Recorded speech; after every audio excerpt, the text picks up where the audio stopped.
Благодаря смерти и воскресению Иисуса Христа мы в Доме Божьем находимся. Аминь. Прославим нашего Господа, потому что Он всегда, когда мы приходим к Нему и просим прощения, Он нас прощает. Аминь. Обновляет нашу жизнь, наши мысли, наше сердце. Воздадим Ему хвалу и славу, потому что Он Бог живой поистине и Бог всемогущий. Аминь. Ему за все слава.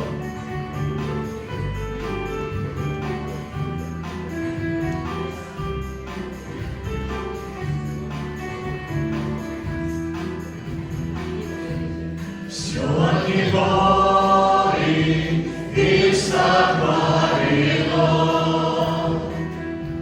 все от Него и сотворено, Ему за все слава, Ему за все слава, Ему за все слава, повеки аминь. Ему за все слава, Ему за все слава, Ему за все слава, повеки аминь.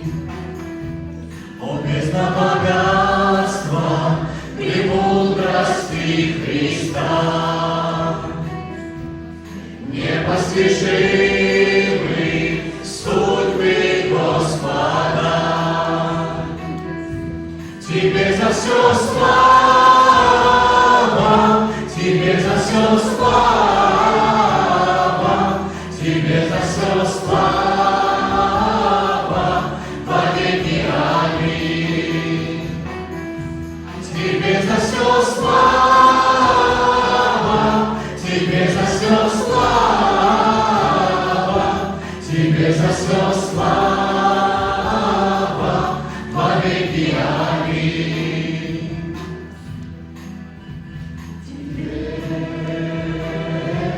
Тебе за все слава, Тебе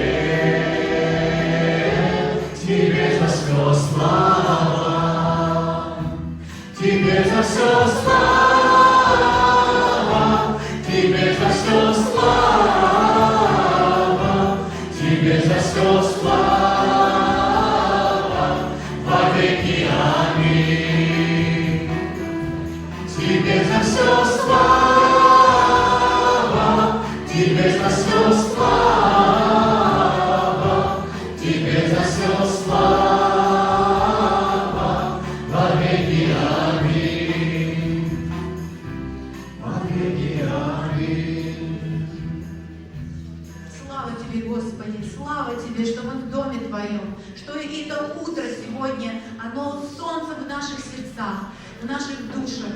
Я рада приветствовать вас, я соскучилась по вам. Мне так приятно видеть ваши глаза, ваше доброе отношение к нашей семье. Хочу сказать, что утро сегодня я с Богом, я все время молилась, но 2 воскресенья у нас не было в церкви. Вроде бы ничего. Но я проснулась сегодня, воскресенье Христово. Я знаю, что Бог любит меня, что Он воскрес, что Он забрал все немощи мои от меня. Все это забрал, дал мне спасение, но проснулась, и у меня уныние. И вы понимаете, вот если я без Бога, хотя Бог есть во мне, но я не получаю Его воскресение, то я не могу увидеть эту радость, это счастье спасения. И какое счастье, что мы можем открыто прославлять Бога, мы можем открыто молиться, мы можем открыто провозглашать, что мы христиане, что мы дети Божьи. Это счастье.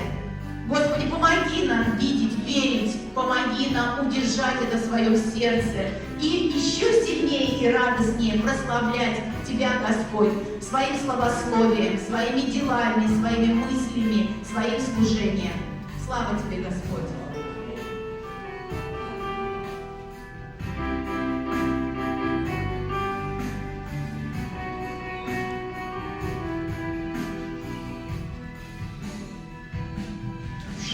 Ожидание, без тебя мираж, где же взять дыхание, если ты не дашь, где найти найти мне веру, если не в тебе? И как отмерить меру, чтоб не в суете? Где найти мне веру, если не в тебе? И как отмерить меру, чтоб не в суете? Но ты благ, только ты благ, и первый понял примирение флаг. Но ты благ, только ты благ, ты дал мне путь навстречу сделать шаг. Но ты благ, только ты благ, ты первый понял примирение флаг. Но ты благ, только ты благ, ты дал мне путь навстречу сделать шаг. В жизни ожидания, без тебя мираж, ждешь меня дыхание, если ты не дашь. Где найти мне веру, если не в тебе? И как отмерить меру, чтоб не в суете? Где найти мне веру, если не в тебе? И как отмерить меру, чтоб не в суете? Но ты благ, только ты благ, и первый понял примирение флаг. Но ты благ, только ты благ, и дал мне путь навстречу сделать шаг. Но ты благ, только ты благ, и первый понял примирение флаг. Но ты благ, только ты благ, ты дал мне путь навстречу сделать шаг. Чистые надежды, детские мечты, белые одежды одеваешь ты. Слава и богатство, без тебя лишь бред, из природы Отца, в Отца совет. Слава и богатство, без тебя лишь бред, из природы Отца, в Отца совет. Но ты благ, только ты благ, ты первый понял примирение флаг. Но ты благ, только ты благ, ты дал мне путь навстречу сделать шаг. Но ты благ, только ты благ, ты первый понял примирение флаг. Но ты благ, только ты благ, ты дал мне путь навстречу сделать шаг.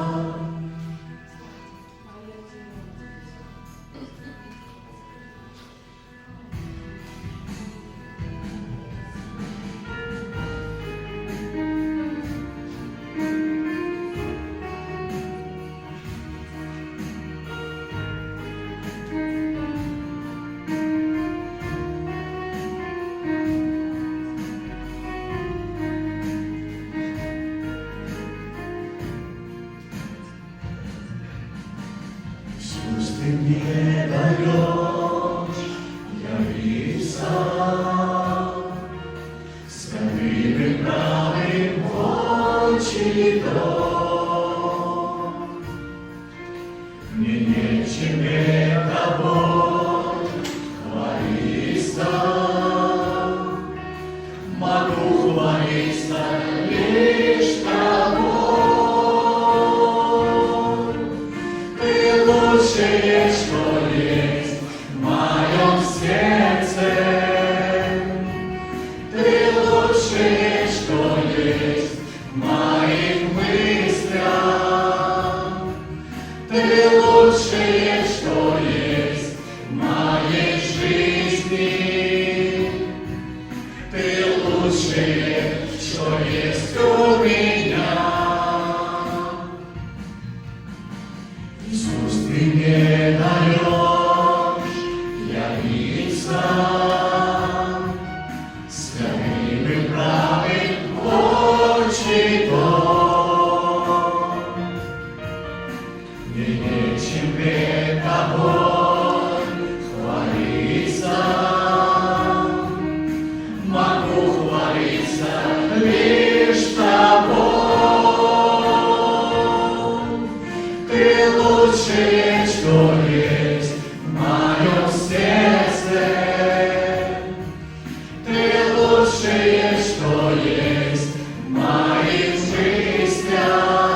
тебя во мне. Пусть все больше будет тебя во мне. Больше, больше тебя во мне. Пусть все больше будет тебя во мне. Пусть все больше будет тебя во мне. Пусть все больше будет тебя во мне. Больше, больше, больше тебя во мне. Ты лучшее, что есть в моем сердце. Ты лучшее, что есть в моих мыслях. Ты лучшее, что есть в моей жизни. Ты лучшее, что есть у меня.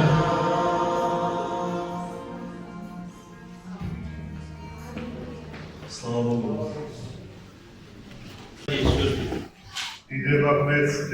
Вы меня слышите там в конце? Слышите или нет? Хорошо. Я без микрофона буду говорить. Это непривычно в руке держать и листать. Пусть Бог благословит нас.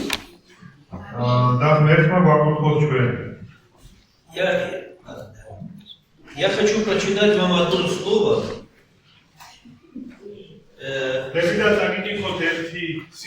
Которое записано в послании к римлянам. Это 3 глава с 1 стиха. Это образное выражение. Но здесь есть, кроется смысл.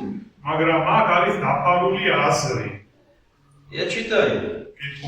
Итак, какое преимущество быть иудеем? Или какая польза от обрезания?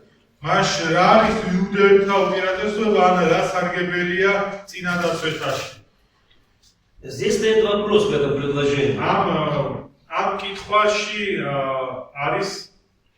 Вопрос. И на этот вопрос отвечает сам апостол Павел. Великое преимущество во всех отношениях, а наипаче в том, что им верено Слово Божие.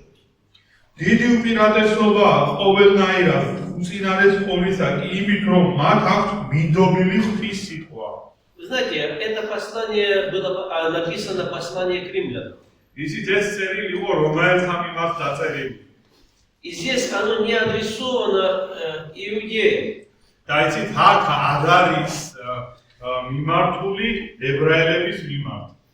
Но оно адресовано к избранным людям. Те, кто уверовал. Те, кто не уверовал. Почему? Потому что вначале апостол Павел говорит о Сыне Божьем. И вот он говорит об этом Сыне, который родился от семени Давидова.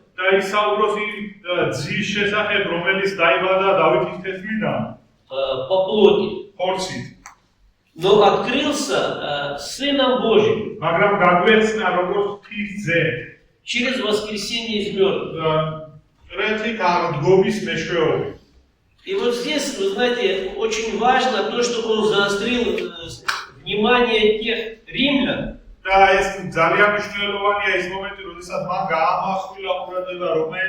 которые читали это послание, что он открылся Сыном Божьим. Далее он пишет в этом послании: если мы и знали Христа по плоти, то отныне То есть отныне, от того дня, когда Он воскрес и вознесся во славе и сел одесную величия престола Божьего, იმის შემდეგ, როდესაც ის მტრეთი დაასწრა და მამის მარჯვნივ დიდებაში დაჯდა, то говорит, от этого времени мы Его уже не знаем какой. აი ამ დროიდან ჩვენ მას უკვე აღარ ვიცნობთ ხორცი. Вы знаете, когда Павел пишет послание к евреям, როდესაც პავლე მოციქული ებრაელებს წერს, я думаю, они недопонимали, что очень важно. ესე იგი მე ვთვლი რომ მათ ბოლომდე ვერ მიხდნენ იმ მნიშვნელოვანს. Вы знаете, мы порой тоже не обращаем внимания на то, что очень важно. გაიცით, ხშირად ჩვენაც არ ვაქცევთ ყურადღებას იმას, რაც ყველაზე მნიშვნელოვანია. Вот какая польза აი რა სარგებელია? тому человеку, ან რა სარგებელია იმ ადამიანს, которому верено Слово Божье, რომელსაც აქვს მიგდობილი ღმერთის и სიტყვა который не читает это Слово. და რომელიც არ კითხულობს ამ სიტყვას. Есть польза? აქვს სარგებელი? Нет пользы. არ აქვს სარგებელი. Или какое преимущество такого человека, который крещен Духом Святым ან რა სარგებელი აქვს იმ პიროვნებას, ვის მონათლულია სული წმინდი и не молится на иных და языках? არ ლოცულობს უცხოენებზე. Никакой пользы нет. არანაირი Хотя и он სარგებელია. и крещен Духом Святым, თუმცა ის მონათლულია სული со знамениями иных языков. უცხოენების ნიშნების ქვეშ. Но никакой пользы нет этому человеку, если он не молится на иных языках. მაგრამ არანაირი სარგებელი არ აქვს ამ პიროვნებას, თუ ის არ ლოცულობს უცხოენებზე. Вы знаете, я не могу много молиться на родном языке. მე არ შემიძლია ჩემს ენაზე ვილოცოდით ხანს. Но я могу много молиться на иных языках. მაგრამ მე შემიძლია უცხოენებზე ვილოცოდით ხანს. Но если я не молюсь на иных языках, то мне нет в этом даре никакой пользы. მაგრამ თუ მე უცხოენებზე არ ლოცულობ, მე არ მაქვს არანაირი სარგებელი ამ ნიჭში. Хотя этот дар я и имею. თუმცა ეს ნიჭი მე მაქვს.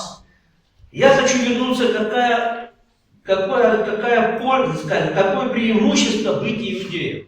ესე იგი მე მინდა დაუბრუნდე იმას, რომ რა უპირატესობა იყო იუდეველს. Что им говорит, Священное Писание говорит, апостол Павел, что им верено Слово Божие. და წმინდა წერილებში პავლე მოციქული წერს, რომ მათ მიდობილი აქვს ღმერთის სიტყვა. Вы знаете, между иудеем იცით ებრაელს შორის в то время იმ დროს и язычником, და წარმართ შორის вы знаете, была пропасть. იყო დიდი უსრული. То есть они никогда не были причастны к народу Божьему. ესე მათ არასდროს არ ქონდათ მოზიარეობა ღვთის ერთად. Иудеи всегда называли людей других наций язычниками. ებრაელები სხვა ერის წარმომადგენლებს ყოველთვის ეძახოდნენ წარმართებს. Мы помним, что иудеи с самарянами не общаются. და ჩვენ ვიცით, გვახსოვს, რომ იუდეველები და სამარიელები ერთმანეთს საერთოდ არ И ელაპარაკებოდნენ. если мы посмотрим на историю христианства, და თუ ჩვენ ქრისტიანობის ისტორიას შევხედავთ, даже христиане вначале, которые были евреи, დასაწყისში ის ქრისტიანები, რომლებიც იყვნენ ებრაელები, они не понимали, მათ ვერ ხვდებოდნენ, что христианство было адресовано абсолютно всем людям. რომ ქრისტიანობა იყო მიმართული ყველა ადამიანის მიმართ. Какой-то период времени они недопонимали. გარკვეული პერიოდში ისინი ვერ ხვდებოდნენ ამას. И только тогда, когда Бог открыл Петру через Корнилия, და როდესაც პეტრეს ღმერთმა გაუხსნა ეს კორნელიუსის მეშვეობა то видели, что он имел. და ის ხილვა, რომელსაც მან დაინახა, Тогда он пошел в дом Корнилия. მაშინ ის უკვე კორნელიუსის სახლში წავიდა ამის შემდეგ. Но до этого, вы знаете, им было закрыто. მაგრამ ამ მომენტამდე მათთვის ეს იყო დაფარული. Они не понимали, ისინი ვერ ხვდებოდნენ, что произошла смена завета. რომელიც მოხდა აღთქმის შესვლა. И вы знаете, вот будучи евреем, допустим, და მაგალითად აი, როდესაც იყო ებრაელი, не все понимали, какое благословение они имеют во Христе Иисусе. მათ ვერაცნობიერებდნენ, რამდენად დიდი კურთხევა იყო იესო ქრისტეში. И вы знаете, апостол Павел пишет послание к евреям уже. და და აქ უკვე პავლე მოციქული ებრაელთა მიმართ წერილში წერს. Главное о том, о чем мы говорим, თავარ რაზეზე იმაზე რაზეც ჩვენ საუბრობთ. что мы имеем такого первосвященника, რომ ჩვენ ყავს ისეთი მღვდელმთავარი, который может снисходить. რომელსაც შეუძლია რომ თანაგვიგრძნოს. И этот первосвященник, он принес лучшее обетование. და აი ამ მღვდელმთავარმა უკეთესი აღთქმები მოგვიტანა ჩვენ. И вот уже он говорит о Слове Божьем, და შემდეგ ის აუღაი ღმერთის სიტყვის შესახებ, что оно живо и действенно. რომ ის არის ცოცხალი და მოქმედი. Оно имеет способность проникнуть და მას აქვს უნარი რომ შეაქციოს. внутри, в сердце человека. შიგნით ადამიანის გულში Оно производит разделение. და ის წარმოშობს გაყოფას. Оно отделяет хорошее от плохого. ის განსხვავებს ერთმანეთისგან გაყოფს ცუდსა და კარგს. Оно судит намерения и помышления сердечные. და ის განსჯის გულის ზრახვებსა და ფიქრებს. Вот какая разница Слова Божьего. აი რა განსხვავება ღმერთის სიტყვას. Что сегодня оно способно проникнуть в глубину нашего сердца. რომ დღეს მას შეუძლია ჩვენი გულის სიღრმეებში შეაღწიოს. Вы знаете, я не против Нового Ветхого Завета. და მე არ ვარ წინამდეგი ძველი აღთქმისა. Я не против заповедей, которые Бог давал на Синае. მე არ ვარ წინამდეგი იმ ცნებებისა, რომელიც ღმერთმა მისცა სინაის მთაზე. Они не противоречат обетованиям Божьим. ის არ ეწინააღმდეგება ღმერთის აღთქმებს. Просто заповедь, которая была на Синае, უბრალოდ ის აღთქმები, რომელიც იყო სინაის მთაზე, оно никак не может противоречить Богу. მას არანაირად არ შეუძლია შეეწინააღმდეგოს ღმერთს. Но тот завет, который был дан Богом через Моисея, მაგრამ ის ცნებები, რომელიც ღმერთმა მოგვცა მოსეს მეშვეობით, вы знаете, он закончил свое действие. მან დაასრულა თავისი მოქმედება. Но надо задать один вопрос. მაგრამ უნდა დავსვათ ერთი კითხვა. В чем он закончил? რა ვითი დაასრულა მან? Он закончил действие своего для праведного человека. მან დაასრულა მოქმედება თავისთვის მართალი კაცისთვის. Но если ты преступник, მაგრამ თუ შენ ხარ преступник, დამნაშავე, то этот закон, მაგ ეს კანონი он действует сегодня в твоем сердце. ის მოქმედებს შენს გულში. Потому что закон дан не для праведных. მაგრამ რადგან ცნება მან არ მისცა მართალი ადამიანის, А для преступника. არამედ მსჯავრდებულისთვის. Второй вопрос, მეორე კითხვა, который Священное Писание задает нам. რომელიც წმინდა წერილები გვისვავს შენ. Какое преимущество от обрезания? რა სარგებელი აქვს წინა დაწვეთას? Мы прочитали. ჩვენ წავიკითხავთ. Первый вопрос это значит, я сейчас еще раз прочитаю. პირველი კითხვა ესე იგი ეს რაც იყო. Какое преимущество быть иудеем? რა Или უპირატესობა какая польза от обрезания? ესე იგი რა უპირატესობა იყო ებრაელი და რა უპირატესობა ჰქონდეს წინა დაწვეთა. То есть на первый вопрос апостол Павел отвечает в том, что им верено Слово Божье. პირველ კითხვაზე ესე იგი პავლე მოციქული წერს რომ ესე იგი იმისათვის რომ მათ მინდობილი აქვს ღმერთის სიტყვა. На второй вопрос მეორე კითხვაზე он тоже отвечает. მეორე კითხვაზე ის პასუხს წერს. Ибо не тот иудей, это послание к Римлянам 2:28. Да, 2:28 послание к Римлянам. ეს მეორე რომელთა 2:28. Не тот иудей, кто таков по наружности, и не то обрезание, которое наружно, на плоти, но тот иудей, кто внутренне таков, и то обрезание, которое в сердце, по духу, а не по ветхой букве ему, и похвала не от людей, но от Бога. ვინაიდან იუდეველს ის კი არ არის ვინ გარეგულა და ასე და არც წინა დაწვეთილობა ის რაც გარეგულად ხორცზე არამედ იუდეველი ისა ვით შინაგანად არის და წინადაცვეთილობაც ისაა, რომ გულით არის სულში და არა ასოში, ისიქებად გასტაგა კი არა ღვთისაგანა. И вот здесь кроется второй вопрос. აქვე დაფარულია ორი კითხვა, მეორე კითხვა. Оказывается, обрезание должно пройти в сердце. ესე იგი ჩანს რომ წინადაცვეთა ესე იგი უნდა იყოს გულში შიგნით. Первое, что мы могли понять из этих прочитанных всех стихов, და პირველი რაც ჩვენ ვხვდებით ამ ყველაფერს რაც წავიკითხეთ აქ, иудей – это принадлежность народа Божьего. იუდეველი ეს არის Принадлежность. მიკუთვნილება ღვთის ერში ყოფნის. Вы знаете, если мы посмотрим на царство, вообще და თუ ჩვენ შევხედავთ სამეფოს, оно состояло из двух царств. ის შედგებოდა ორი სამეფოს. Израильское ისრაელის სამეფო და იუდეველი სამეფო. но и те были евреи. მაგრამ ერთის და მეორეც ებრაელები იყვნენ. Но по причине грехов и беззаконий და მიზეზად სოდისა და ორჯულების გამო Израильское царство, оно прекратило свое существование. ისრაელის სამეფო შეწყვიტა მისი არსებობა. И оно стало иудейским царством. და ის გახდა იუდეველთა სამეფო. Ну, это один из сыновей Иуды, через которого должен был прийти Христос. ეს იყო ერთ-ერთი ძე იუდას, რომელიც მეშვეუთას უნდა მოსულიყო ქრისტე.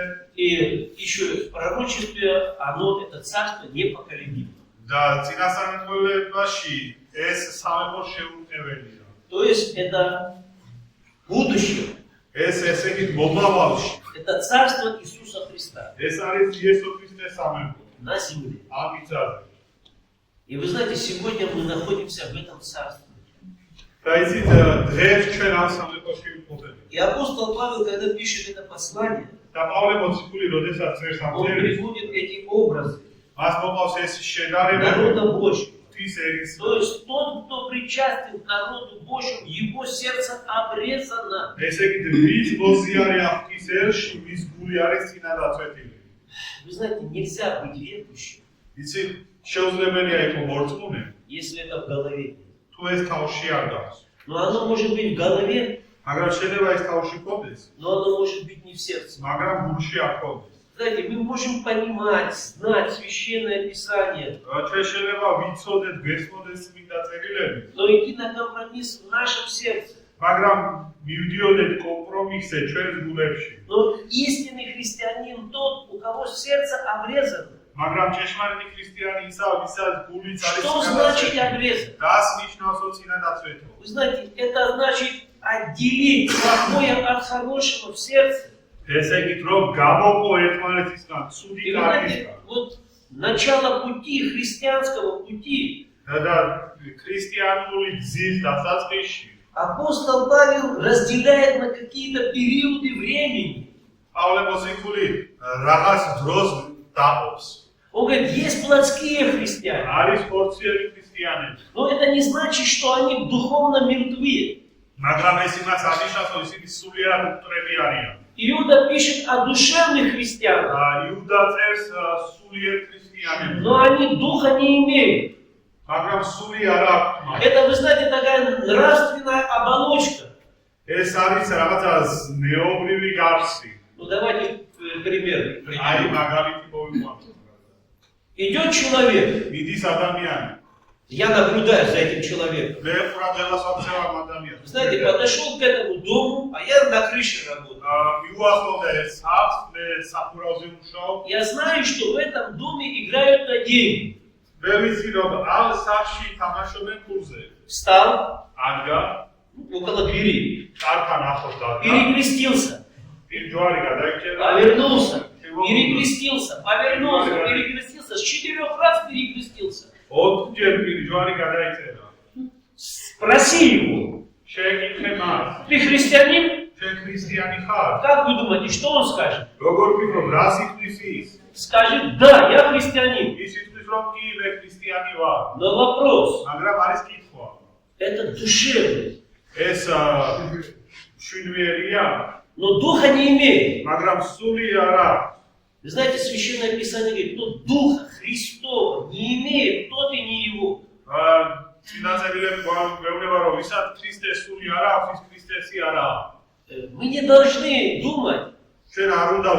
что раз апостол Павел пишет Коринфянам, თუ პავლე მოციქული წერს კორინთელებს, что вы еще плотские младенцы во Христе, რომ თქვენ ხართ კიდევ ხორციელი ჩვილები იესო ქრისტეში.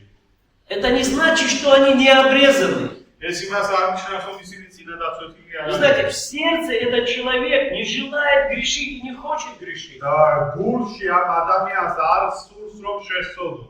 Но еще нет недостаточно определенного ему духовного возраста, მაგრამ ჯერ არ არის განსაზღვრული მაშინ სულიერი ზრდა, который каждый христианин должен пройти чем быстрее, тем лучше. რომელიც ყველა ქრისტიანმა უნდა გაიაროს რაც უფრო სწრაფად, მით უკეთესია То მას. есть возраст младенчества мы должны пройти быстро. ესე იგი, ჩვილობის ასაკი ჩვენ უნდა გავიაროთ სწრაფად. Чем мы быстрее его пройдем, რაც უფრო სწრაფად ჩვენ გავივლით, тем больше мы будем угодны Богу. მით უფრო სასურველი ვიქნებით ღმერთისთვის.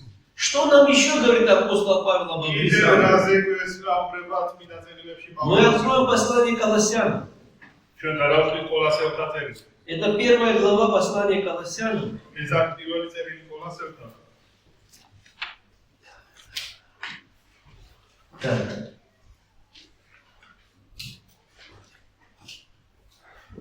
Что апостол Павел пишет, это вторая глава послания Колоссянам. Так, я извиняюсь, первая глава.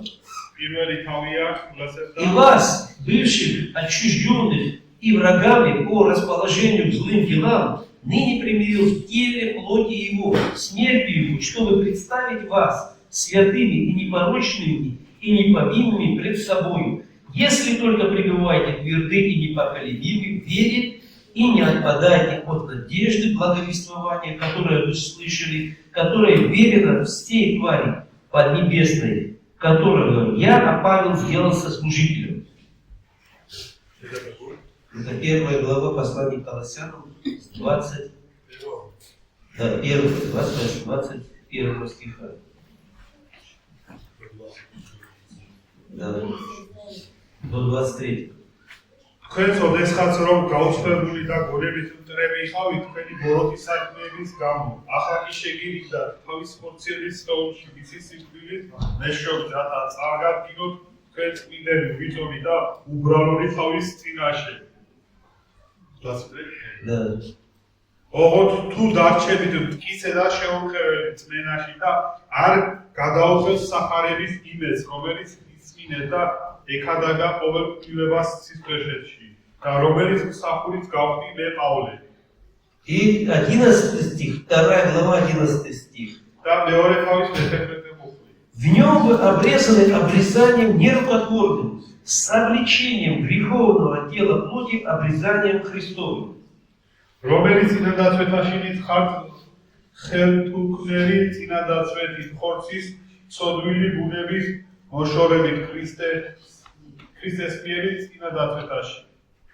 То есть, что мы здесь читаем? ესე იგი, აქ ჩვენ რას კითხულობთ? Здесь говорится о природе языческого человека. აქ არის საუბარი წარმართი ბუნების მქონე ადამიანზე. Это не иудей, ეს არ არის იუდეველი, это был язычник, ეს იყო წარმართი. отчужден от общества Израиля. ისრაელის ერიდან გადევნილი, გაუცხოებული.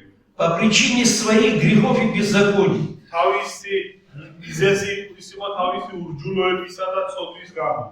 Теперь мы видим, что он примиряет нас в теле плоти его. და ეხლა ვხედავთ, რომ ჩვენ გვირიგებთ თავის თეორში.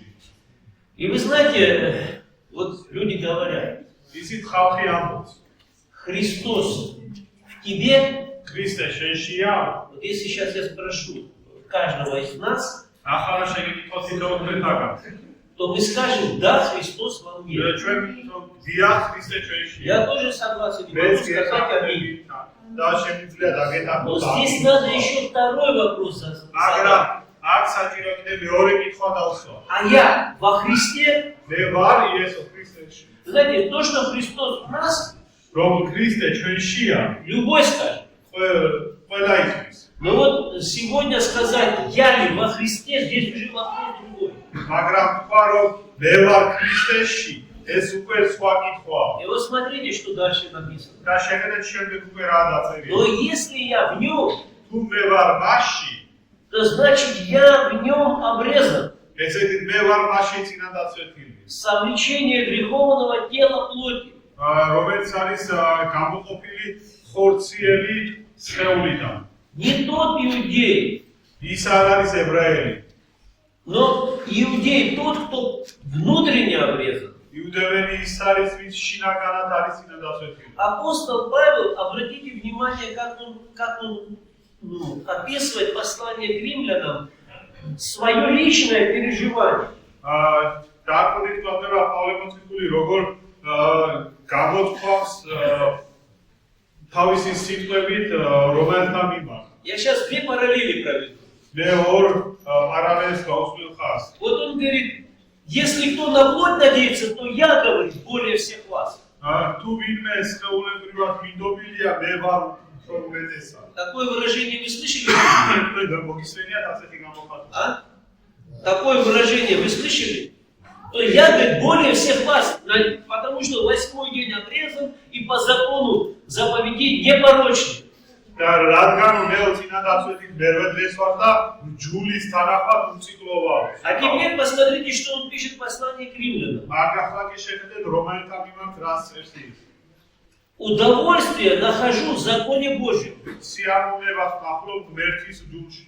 Но в членах моих მაგრამ ჩემს ასოში вижу иной закон, ხედავს სულ სხვა ჯულს, который борется с законом моего ума რომელიც ებრძვის ჩემს გონების ჯულს.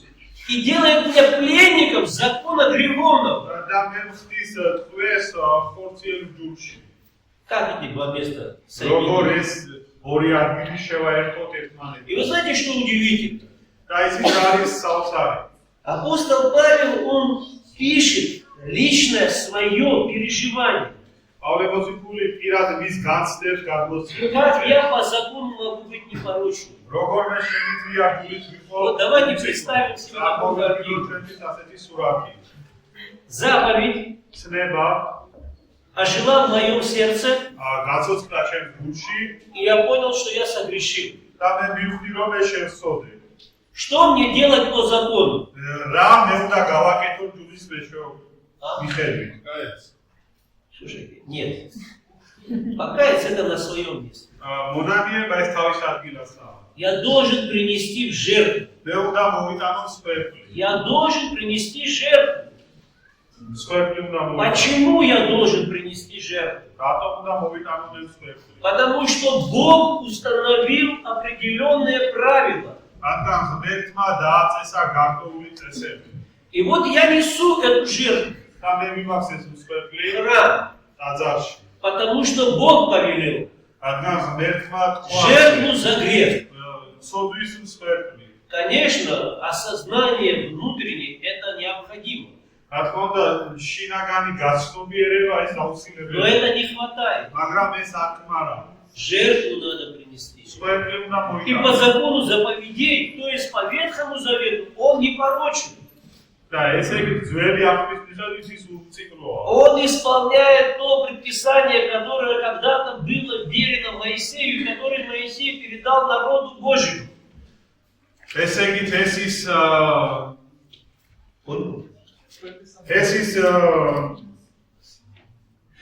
То есть, вот то, что Бог передал Моисею в тех правилах, которые написаны в законе, и это правило должны были соблюдать все евреи.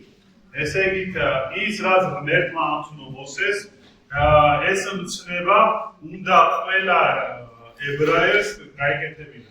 И вот если апостол Павел согрешал, он приносил жертву. ესე პავლე მოციქული როდესაც სოდალ და მას უნდა მოიტანო სვეტლი. Но вы знаете, что делала эта жертва? მაგრამ ცით ეს სვეტლი რასაკეთებდა? Она только покрывала грехи. ის მხოლოდ ფარავდა ცოდვას. Потому что это, вы знаете, это образ, как когда-то Адам и Ева были нагими.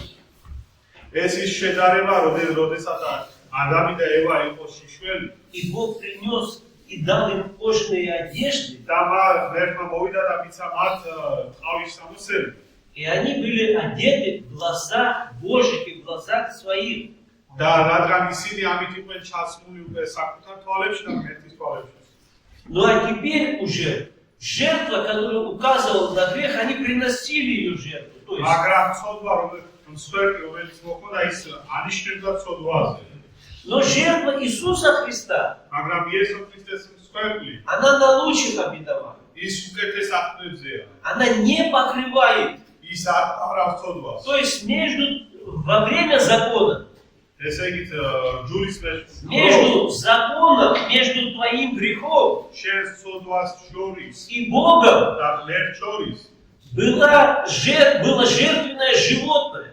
იყო მსხვერპლი ცხოველის სახე.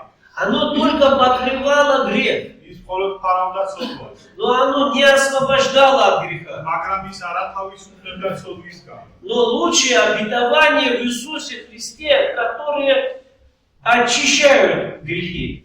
უკეთესი აღქმები არის იესო ქრისტეში, რომელიც ძმებს ცოდვას.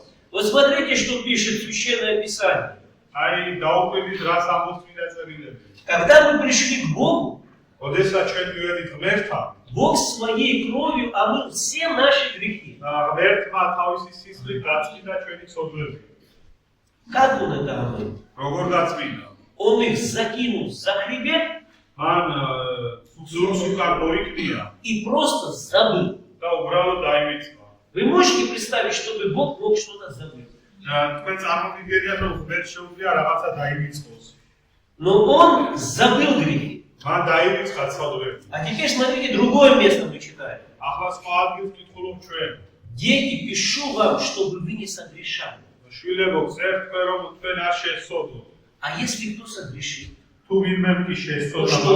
მაშინ რა ხდება? Мы должны обратиться к Богу, ჩვენ უნდა ვიმართოთ ღმერთს, к нашему ходатаю, ჩვენ შუამავალს, который где? რომელიც სად არის? На небесах или на Голгофе? ზეცაშია თუ გოლგოთის მთაზე? На небесах или на Голгофе? На небесах. რომელიც ზეცაშია. На небесах. Пишу вам, что вы не согрешили. Но если кто согрешит, то мы имеем ходатая на небесах. მეგწერთ იმისთვის, რომ არ შეესწოდოთ, მაგრამ თუ ვინმე შეესწოდათ, ჩვენ ყავს შუამავალი ზეცაში. Мелхиседек на земле и все священники на земле приносили, первосвященники, приносили за себя в первую очередь, за свои грехи. პირველი ამ ქვეყნიერებაზე ძელთავები მოხვდნენ პირველ რიგში საკუთარი თავისთვის მსხვერპლი. Иисус за свои грехи не приносил жертв. იესოს თავისი ცოდვებისთვის არ მოუტანა. Он был безгрешен. ის იყო უცოდველი. Но во святилище Он принес за наши грехи. მაგრამ წმინდათა წმინდაში მან მოიტანა მსხვერპლი ჩვენ გულობის. И это святилище не земное, და ეს წმინდათა წმინდა არ არის ამ მიწაზე, а небесное. არამედ ზეციური. И вот когда мы читаем послание апостола Павла, послание к римлянам, вы знаете, прочитываем его постоянно. რომელსაც წერის, ოდესაც ჩვენ ვკითხულობთ, ხშირად Я уже буду заканчивать, и мы будем молиться. Когда он обращается такой, бедный я человек. ის მიმართავს ამბობს, რომ საცუდავი ადამიანი ვარ მე. Вообще хорошо в этом стихе поставить восклицательный знак. და ამ ადგილას კარგი იქნება კითხვითი ნიშანი რომ დავსვა. ძახილის Вы ნიშანი. знаете, кто избавит меня от всего тела смерти? ვინ გამათავისუფლებს ამ მეხორციელი От всего тела смерти, кто избавит меня? ვინ გამათავისუფლებს მე ამ სიკვდილის სხეულისგან? А что, до этого он что? Его никто не избавил? და იქამდე ვინმე საწავდა გათავისუფლებული ის? Вы знаете, он понимает, кто может избавить его от всего тела смерти. მან ის აცნობიერებს და ხვდება ვის შეუძლია გაათავისუფლოს სიკვდილის Вы знаете, სხეულისგან. он восклицает. Вы знаете, я здесь вижу восклицание. და აქ ხედავ მის აღთხოვანებას. Иисус, იესო. вот кто избавит. აი ვის შეუძლია? Слава Богу. დიდება ღმერთს. Вот что значит. აი რას ნიშნავს? Это то, что тебе верено Слово. რომ შენ მონდობილი გაქვს ერთის То, что ты обрезан обрезанием Христовым. რომ შენ წინადასვენილი ხარ Что Он ქრისტეს сомлет это греховное тело.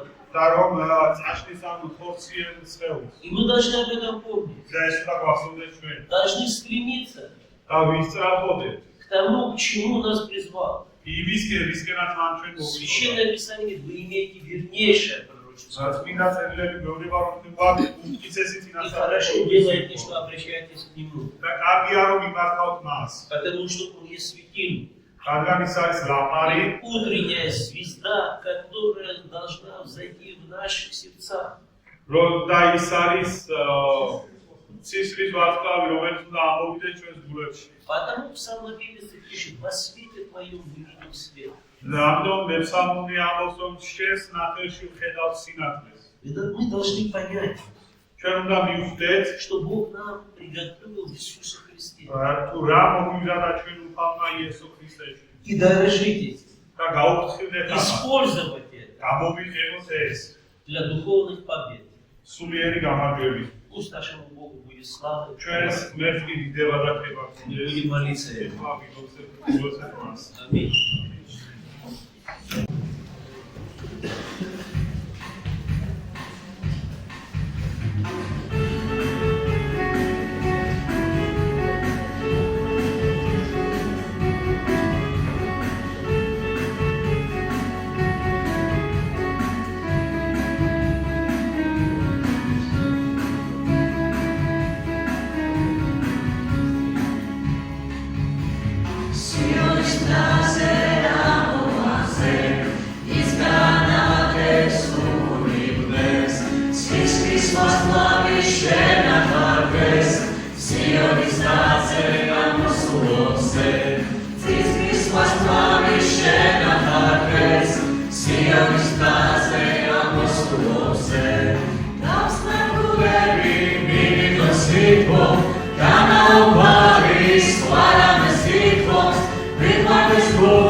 Alleluia,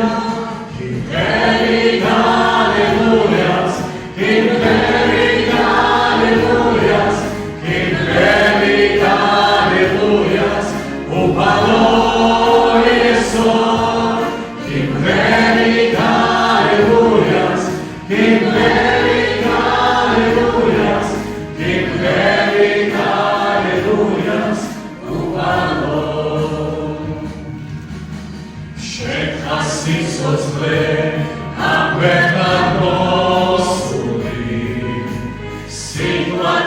Sulina, Chłopcy szczęsnuli. O Jezu, szczególny nade, samach zas. Was bez co stres, kuszim dnia bogac, alleluja. Kim verita, alleluja. Kim verita, alleluja. Kim verita, alleluja. Upalony są. Kim verita, alleluja. Kim verita, alleluja. Kim verita, alleluja. Kim verita, alleluja. Kim verita, alleluja. Kim verita, alleluja. Upalony są. Kim verita, alleluja. Kim verita, alleluja. Kim verita, alleluja. Upalony są.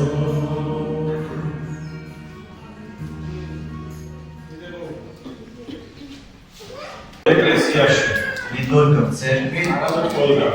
но и везде. იმიტომ რომ ჩვენ მისი კეთილსურდელება ვართ Мы его благоухание,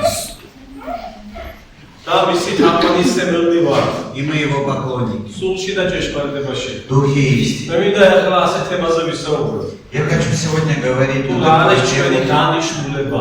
что есть наше предназначение. დანიშნულების შესრულებისათვის ვერუდაზემო И для того, чтобы исполнить свое ყოველ предназначение, ლაპარაკი არ შველის. не помогает только разговор. ადამიანმა წარმატებას მიაღწიოს, Чтобы достичь რა успеха, თქმა უნდა, მხოლოდ სურვილები არ გმარა.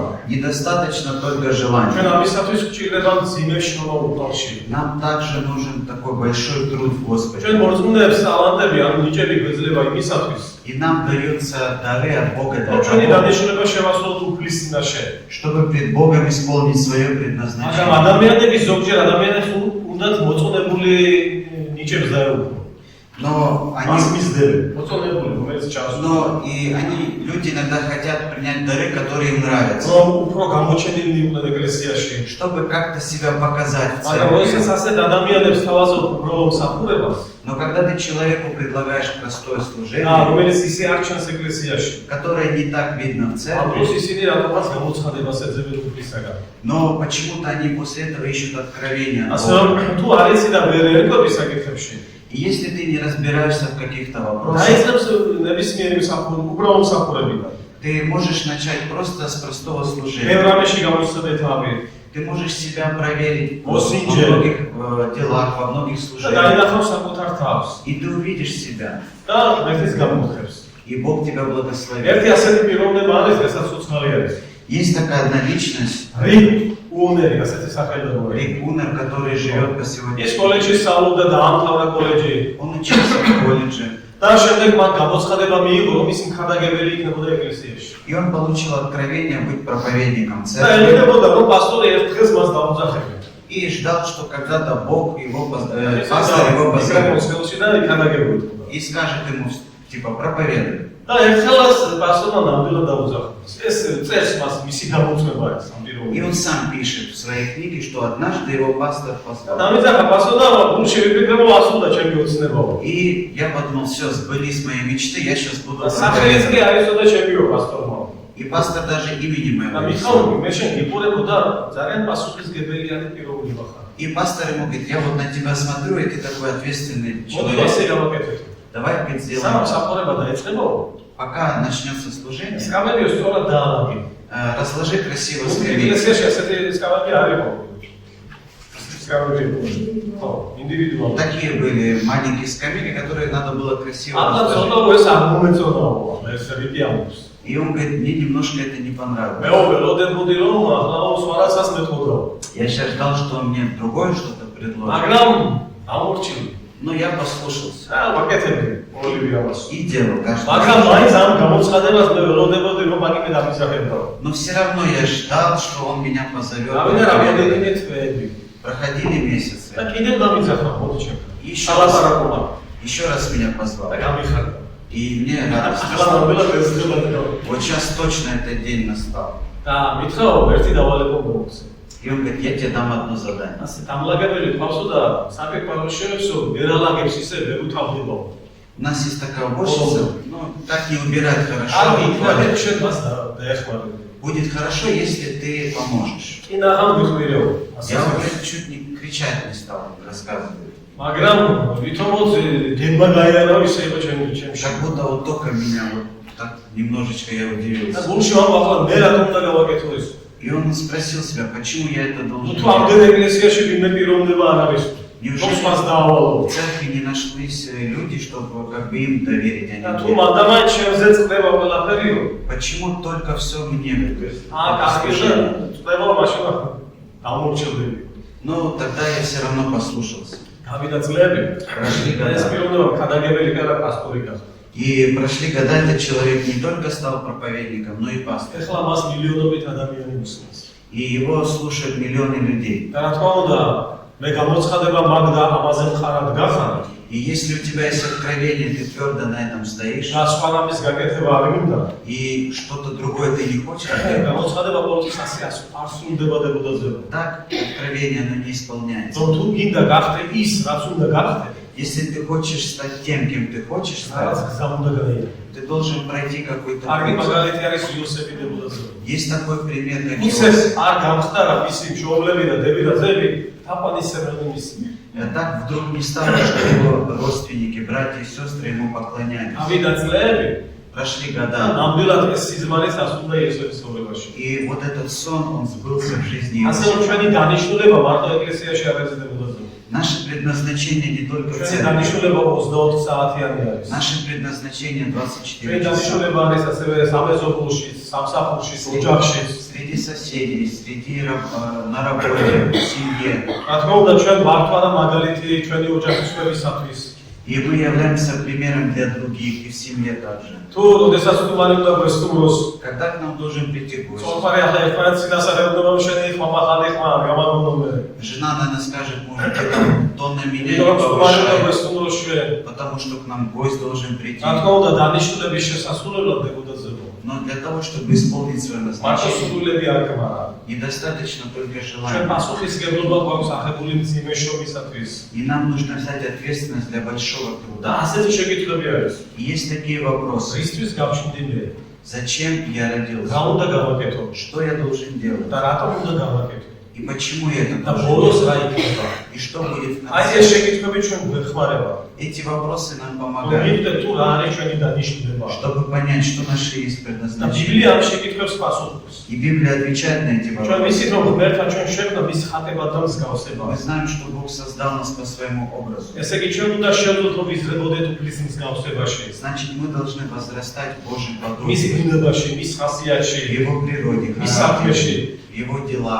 ამ ჭეშმარიტებიდან იწყება ყველაფერი. И все начинается с этой და истины. ეს საკითხი ბოლოს რა იქნება? И что будет потом, ეს вопрос. ვიცით რომ ყველა ჩვენთაგანიც არსება ღმერთის წინაშე. Мы потом предстанем просто пред Богом. და ამ გარეს ჩააბარებს უფალს. И мы дадим отчет Богу. ჩვენ ღმერთის საკუთრება ვართ. Мы принадлежим და Богу. რა თქმა უნდა ჩვენ შესაბამისად უნდა ვიცხოვროთ. И мы должны жить соответственно. და თუ ადამიანმა იცის რომ უფალს ეკუთვნის, Если человек знает, что он принадлежит რომ Богу, უფალმა იგი ამოირჩია, что Бог его избрал, ადამიანი მსახურებას არ დატოვებს დებოდაზე. человек он не оставит თუ იგი служение. აფასებს რომ იგი უფლის შვილი არის, Если он ценит, что он Божье дитя, აფასებს უფლის საქმეებს მის ცხოვრებაში, ценит Божьи дела в его жизни, ღმერთის სწავლობას, ღმერთის მადლს, Божью милость и ის благодать, უფალს არასოდეს არ მიატოვებს. он никогда не оставит და Бога. ამას ქვია მადლიერება. Это означает რომ შენ благодать. აფასებ იმას, რაც უფალმა გააკეთა შენ ცხოვრებაში. Это тогда, когда ты ценишь то, что сделал в твоей жизни. რა არის მიწუნა?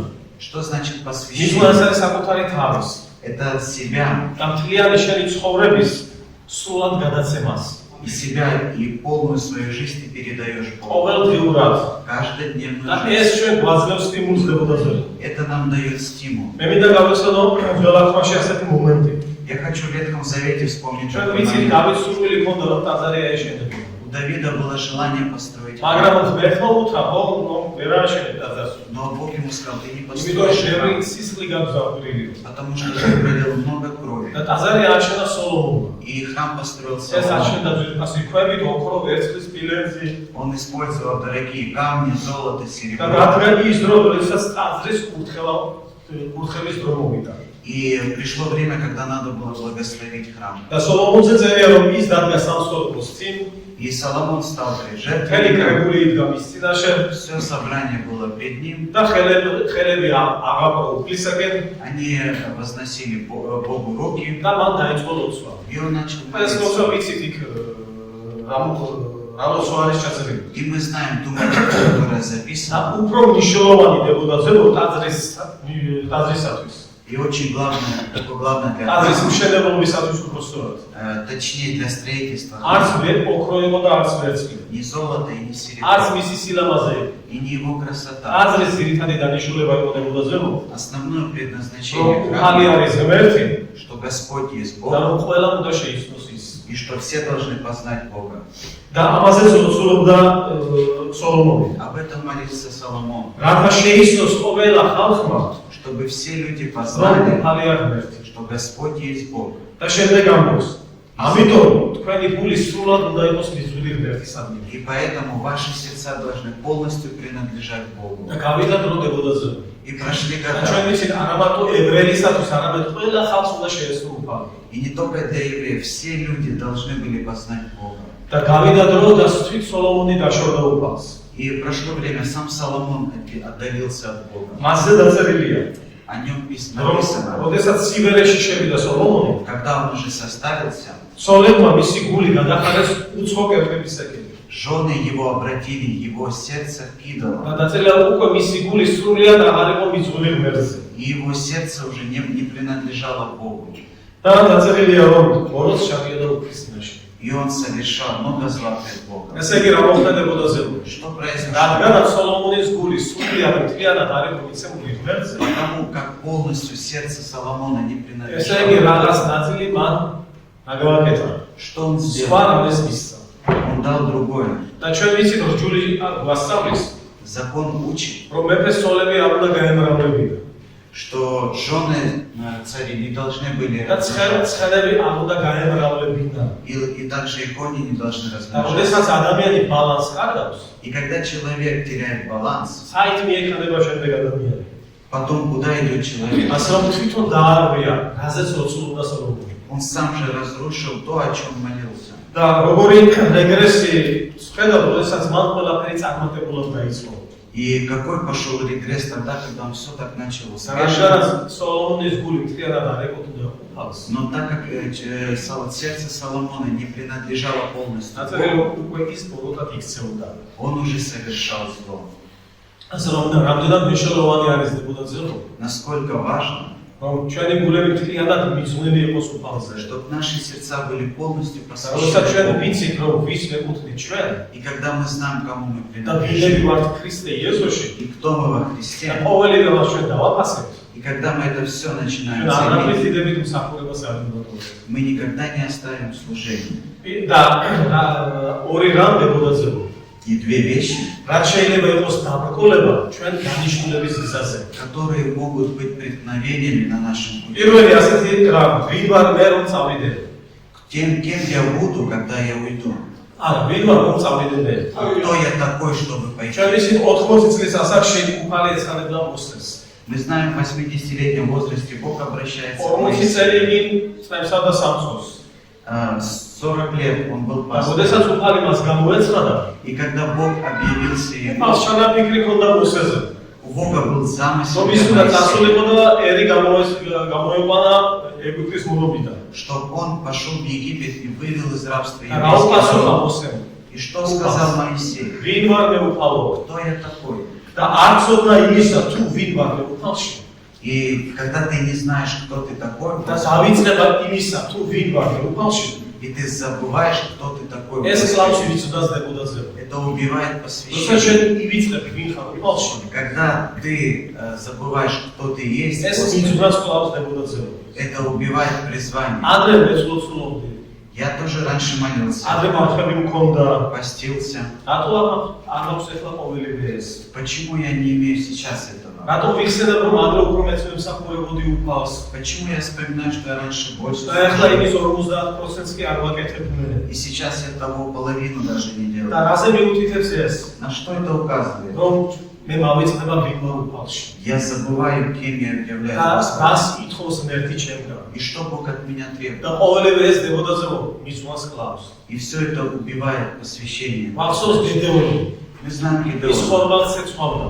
Он შინიცუ და пшеницу და обрабатывал. ანგელოზი გამოეცხადა ღმერთი მას. И ангел ему явился. საუთრა შენ მაგარი მაშკაცი ხარ. И сказал, ты хороший და воин. გედეონმა რა უპასუხა? Что ო, сказал? ვინ ვარ მე უფალო? Кто такой я? მესტი რომ ჩვენთან ყოფილიყო. Если Бог был бы с ჩემი нами, გვარი სახელოვანი არ არის. мой род незнатный. ერემიას როდესაც მოუწოდა უფალმა. Когда Бог призвал Иеремию, რა უპასუხა ერემია? что сказал მე Иеремия? მამწვილი ვარ. Я вообще юноша. რა თქმა უნდა ეს ჩაოლებრივი ამბავია დებოდაზე. Это нормальное явление. თორსა ჯერ დასაწყისში უარს ამბობ. Когда ты вначале говоришь მაგრამ нет, ამ პოზიციაში არ უნდა დარჩი. но ты не должен оставаться в этой აი თუ ამ позиции. პოზიციაში დარჩები, Если ты ვინ останешься ვარ მე? здесь, будешь говорить, кто я такой, ვის უნდევარ მე? кому я нужен. შეიძლება ღმერთსაც არ უნდევარ მე. Может, я и Богу не ეს нужен. მისვას კლავს დებოდაზე. Это убивает და посвящение. ამბობს ადამიანი შორდება ღმერთის გეგმას. И тогда человек отдаляется от Божьего ღმერთის плана, ჩანაფეთს от Божьего და замысла ღმერთის ხედვას. и от Божьего видения. მეორე და ეს სამივე მაინც სამედდებოდაზე. მოსეს გედეონის და И ერემიას. все равно Моисей, Иеремия, Гедеон, ой, я чего не говорю? они сделали და правильно. დასაწყისში შეიძლება რაღაც გეშლებოდეს. Да, вначале что-то они რაღაც ошибались, ცუცუდი გონდეს, роптали, მაგრამ უნდა შეხედო ღმერთს. но они надо смотреть და на ღმერთის Бога, გაკუთხედს. и Бог благословит. მეორე დაბრკოლება. Второе преткновение ეს არის გართულებული გარემოებები. это тяжелое обстоятельство. როდესაც დანიშნულების ბილიქზე ხარ ამ გზაზე. Когда ты на пути своего предназначения, გარემოებები გართულდება. такие уже становятся обстоятельства сложными. ტერი ყოველთვის შემოაგდებს შენს ცხოვრებაში რაღაცას. Всегда как-то враг будет приходить в твою жизнь, რომ გადაქციოს დანიშნულებისა გამო. чтобы тебя склонить от пути და ამის გამო предназначения. ზოგი ამ დანიშნულების წინდა გადადის დებოდაზე. И многие отклоняются от пути своего из ნებდებიან Они теряются და აღარ მიდიან ღმერთთან. и уже не идут к Богу. ჩვენ გავახსოვს რომ ფარაონმა რა გააკეთა. Что сделал фараон? ისრაელის ძეს პირიქით სამუშაოები დაუმძიმა. Он все равно как бы отягочил их обстоятельства. их თუმცა путь. მანამდეში იმედი იყო. Но в этом народе была надежда. მოსეს მეშოობით Через Моисея. და წუწული შემოვიდა ერში. И пришел ропот в народ. და როდესაც ჩვენ დანიშნულების გზაზე ხარ, Когда ты на пути своего და როდესაც ჩვენ предназначения, მოძრო შოუ, когда ты трудишься в დანარჩენ движении, ნაწილს ღმერთი სადაგზა გამოგიცხადებს. остальное Бог, остальной путь тебе Бог откроет. ინსტრუქციას ღმერთი ნელ-ნელა ნაბიჯ-ნაბიჯ С მოგცემს. каждым шагом тебе Бог дает эту инструкцию. ტერი კი რას აკეთებს ამ დროს დებოდაზე? Что делает враг? ის ყოველთვის შეეცდება, Он будет всегда რომ შენი стараться, ყურადღება სხვაზე გადაიტანოს. чтобы твое внимание перенести на другое, გაგიფანდოს ყურადღება. чтобы твое внимание отдалить от ამ Бога. რთული გარემოებების მეშვეობით. С помощью этих тяжелых და რა обстоятельств. შეიძლება ეს იყოს? Что это может быть? შეიძლება ჯანმრთელობა გაგიგვარეს და Может ухудшиться ეს здоровье, შეიძლება ოჯახური პრობლემები იყოს. семейные проблемы, ეს იყოს შვილებიდან წამოსული პრობლემების. может быть проблема детей. ეს უკვე მტერის თავდასხმარის დებოდაზე. Это уже напасти რომ дьявола. ამ მნიშვნელობაში არ იმოქმედო შენ. Чтобы в этом всем ты не действовал. და ამ მტერის დროს ფოკუსი შეგაცვლებინოს. И самое главное, что хочет сделать враг. შეიძლება ფინანსური პრობლემებიც იყოს. Склони твой фокус, какие-то финансовые და დღეს проблемы. ვერ აღწევ ამისაგან. И чтобы ты не достиг того, და ამ დროს что ცხოვრება მძიმდება შენთვის. и жизнь становится და тяжелой. ნელ-ნელა ამ დანიშნულებიდან შენ ვარდები. И ты уже уклоняешься от своего ამ დროს ორი предназначения. პიროვნება ხდებოდებოდაზე. Каким ты становишься? ამ დროს მე უსარგებლო ვუნა. Ты уже становишься бесполезным. ასე რომ ჩვენ ბალანსირება გვჭირდება დებოდაზე. Нам нужен баланс. რომ ჩვენ ვიცოდეთ მაყოფილებით ცხოვრება. Чтобы мы знали, как жить довольны. და როდესაც ადამიანი ასე აგზელებს შეძლებ, ის უფრო მეტ საზრუნოებში ვარდება. И когда человек так продолжает жить, он все больше и больше заботится ჩვენ обо სამეფო всем. საქმისათვის დებოდაზე უნდა აუცილებლად ვიცალოთ. И мы должны всегда быть готовы трудиться для Царства ქრისტეს Божьего. მეორე მიზეზები ქონდა რომ ჯვარზე არ წასულიყო. У Иисуса было много причин не идти на крест. თუმცა მან ყველა ეს მიზეზები გვერდზე გადადო. Но все эти причины он отложил в сторону. მისი მთავარი დანიშნულება იყო ადამიანის სულის გადარჩენა. Его главное было назначение спасти души людей მამის ნების აღსრულება. по воле Божьей. по ჩვენი воле Бога. ცხოვრება იესოს ეკუთვნისდებოდა ზეო. Наши жизни და принадлежат ამიტომ Богу. ჩვენ თან უნდა მიუძღოთ ჩვენს И დანიშნულებას. поэтому мы должны себя посвятить нашему ჩვენ მისი назначению. მეომრები ვართ. Мы его воины. ჩვენ მისი ჯარისკაცები ვართ. Мы его და ჩვენ აღჭურვილი ვართ უნივერსალურად.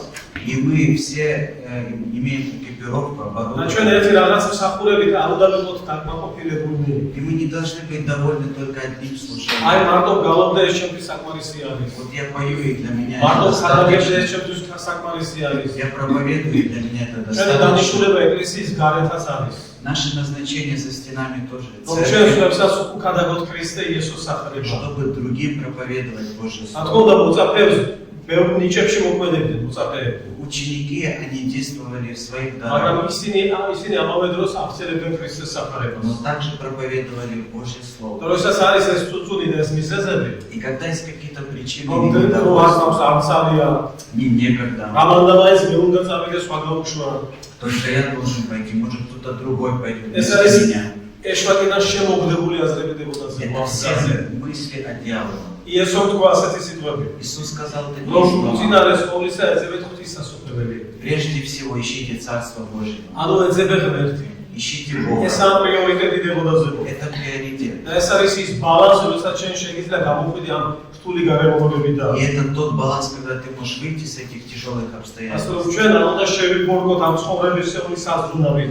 Мы не должны цепляться за заботы этой жизни. თორე ვერ ავასრულებთ ღმერთის ნებას. Иначе мы не исполним Божью волю. ღმერთის საქმეს ყოველთვის გვერდზე გადადებაში. Тогда ты будешь постоянно откладывать Божьи дела. პირიქით ჩვენ უნდა მეტი ვიშროთ. Мы должны больше ჩვენ трудиться. საკუთარ თავი არ უნდა დავზოგოთ. Мы не должны сами себя და берегать. ჩვენ დიდი წვლილით უნდა შევიტანოთ ეკლესიაში.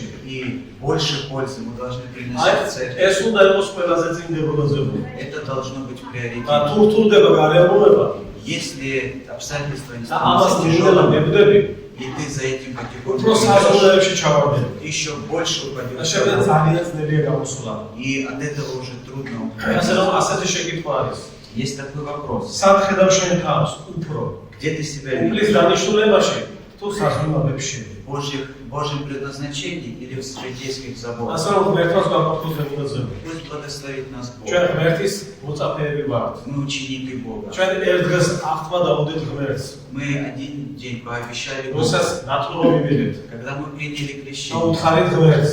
и сказали რომ პავლო Богу, მე ვირჩევ ამ გზას. я выбираю этот путь, და მე უნდა გემსახურო შენ. и я должен тебе служить. და თუ უფლის მსახური ვარ И если я Божий და მე служитель, ვაფასებ იმას თუ ვინ ვარ იესო ქრისტეში и я ценю то, кем я являюсь, და в ვინც Иисусе, ვარ ეს უფლის წყალური გარისდებოდაზე. и кем я являюсь, это по Божьей ეს არის милости. უმაღლესი წოდება რომ მე უფლის შვილი ვარ. Это высшее звание, я Божий და дитя. ეს მე არასოდეს არ უნდა დამოვიცდეს. Я никогда это не должен და забывать. თუ ვაფასებ ყოველივე ამას Если я это ценю, ვინ ვარ მე იესო ქრისტეში. то я в Иисусе Христе. რა თქმა უნდა მე არასოდეს არ დავტოვებ მსახურებას. Я никогда не оставлю служение. და რა თქმა უნდა როდესაც ადამიანი ტოვებს მსახურებას Когда человек оставляет служение, შეიძლება 100 მიზეზი გქონდეს. у него могут быть მაგრამ ერთმოდელი причины, ერთი მიზეზი სწორი არ იქნება. но ни одна причина не будет правильной. ხო თუ ადამიანი ტოვებს იქ ელოდება ეშმარი.